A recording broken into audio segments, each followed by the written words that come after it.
Greetings and welcome back to this YouTube channel. My name is Nerissa and I'm a mom to 3 children. One of my 3 children is on the autism spectrum. He's a boy who recently turned 12. He's on the autism spectrum. Also, he has got ADHD, Tourette's syndrome, anxiety disorder, and learning difficulties. I come here basically to share the knowledge that I have, the lived experience that I want to share with the world, and also just to encourage 1 or 2 parents basically.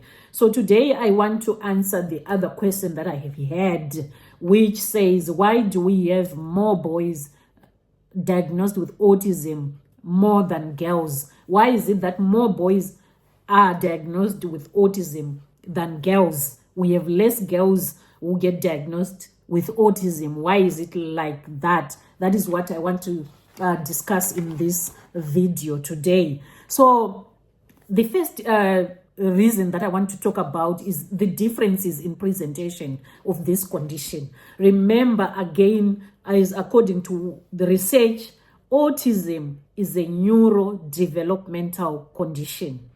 It affects how an individual interprets their environment, how they process information, and how they regulate their emotions, and also the social interaction.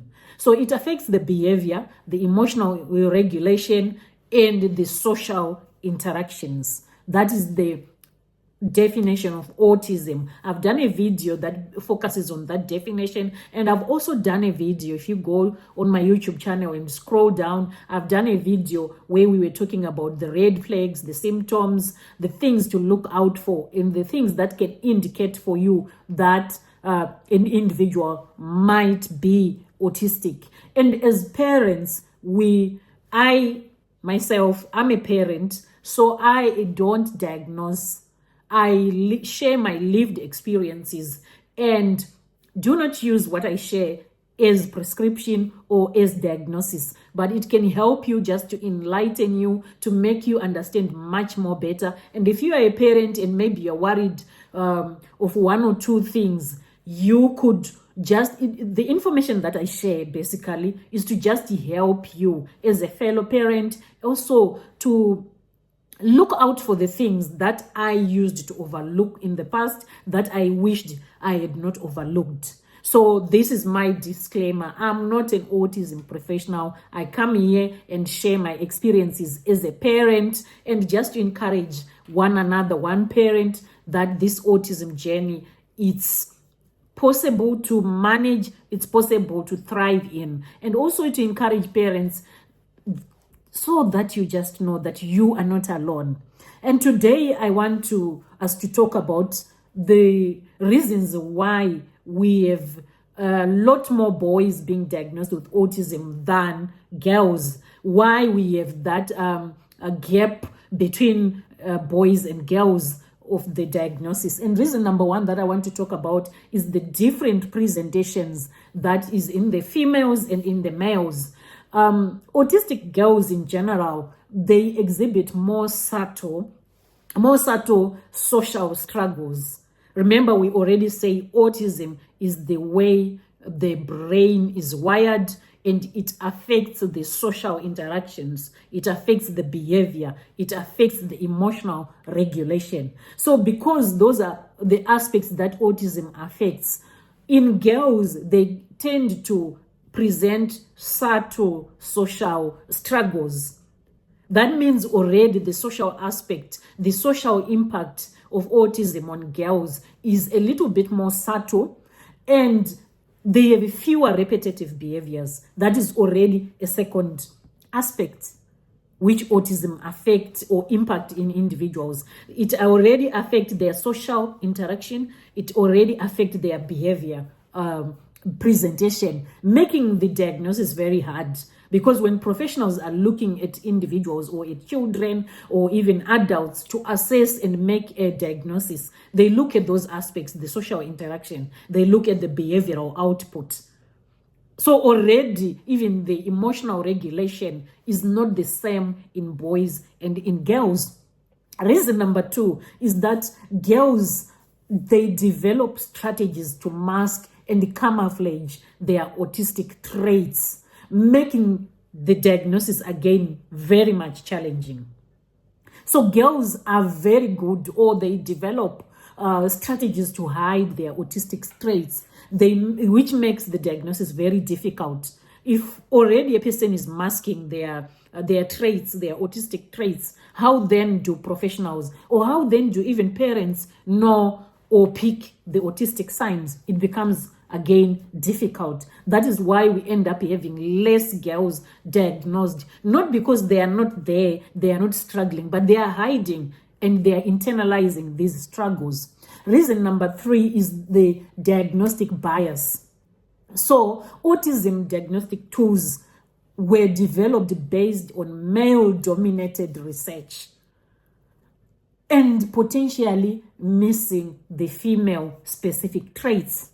So when we go through the list, the diagnostic tools that were designed or developed, they were based on male-dominated research. And it, again, didn't even do a research on females. So it's difficult to apply the research that was done based on males to apply it on females. That is the reason number 3. Reason number 4 is the social expectations. The social expectations. Girls are often socialized to be more empathetic, to be socially skilled, and they end up just masking their traits. Girls, even as toddlers, we teach them to be nurturing. Already, by just teaching somebody to be nurturing from a tender age, you are teaching them to be caring, you are teaching them to be considerate. We give our girls dolls.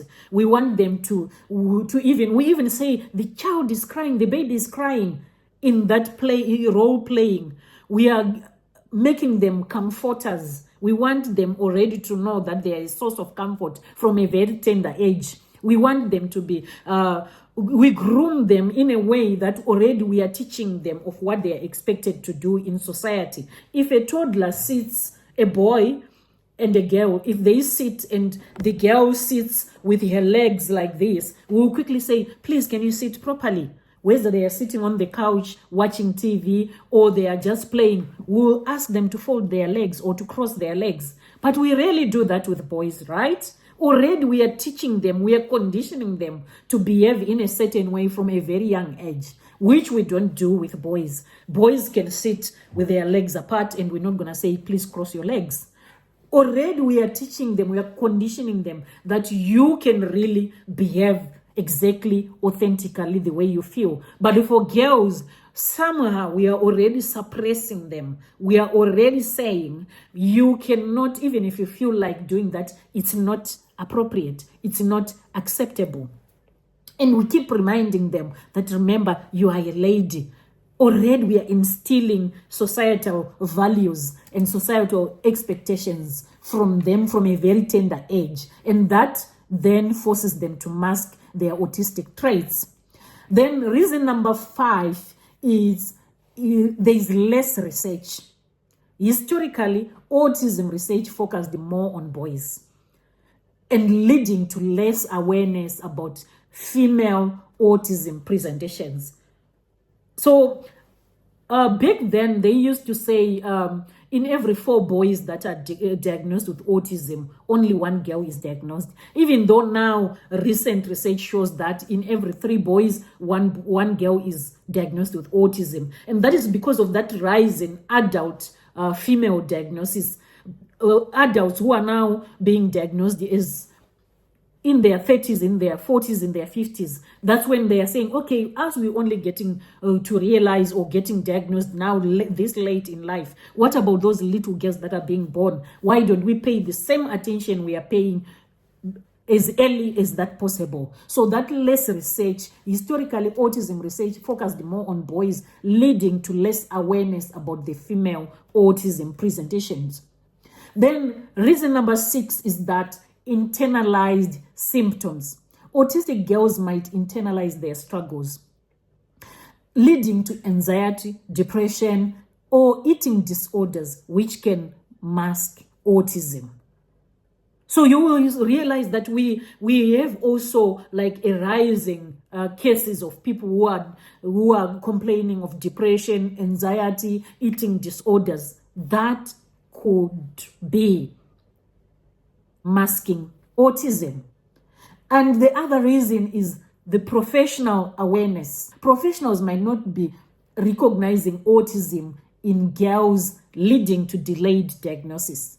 So you, as a parent, you might be worried about your child. You take them to professionals for assessment. They might not pick up anything because they are less likely to recognize autism in girls because it presents itself differently from the way it presents itself in boys. And then the other reason number 10, parental concerns.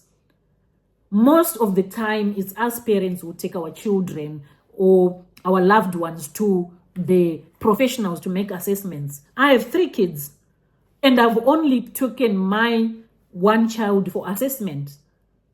That means already, as a parent, you might not recognize autism symptoms in girls or attribute them to any other factors, and that then delays the diagnosis. I might just end up being biased and say my daughter is just a little bit shy, my daughter is reserved, and that can lead to delayed diagnosis. So the parental concerns are not as much on girls than it is on boys. Again, it's interlinked on the societal expectations, the less research that is there, the professional awareness as well, for professionals to teach us and educate us to say, even in girls, it's only recent that we keep being encouraged to look out for the signs in both the girl child and the boy child. And all these factors that I've mentioned, they can contribute to delayed awareness, but awareness is growing and understanding is improving. So that means there is really hope that we will eventually have a balanced support towards this issue of making sure that the girl child as well, they get their diagnosis earlier, not always later, and they are also encouraged. For me, this actually comes as a wake-up call to say, even to my girl child, I need to be talking to them to encourage them to be as authentic as possible, so that they are not in a position where they are masking how they feel, where we just keep classifying them as shy, as what is this word? We keep classifying them as introverts. Oh, my daughter is an introvert. I'm not saying introverts are autistic. I'm not saying all introverts are autistic, but some of them are. So we just have to really pay attention more so that we are in a space where we really know exactly where and how to support our girl child. I hope this video has helped you. Please do let me know in the comment section. I would love to learn from you as well and understand. Give me your reasons why you think we have less girls being diagnosed. Please remember to comment. Please remember to subscribe. I would love to hear from you. And thank you very much. See you in the next video.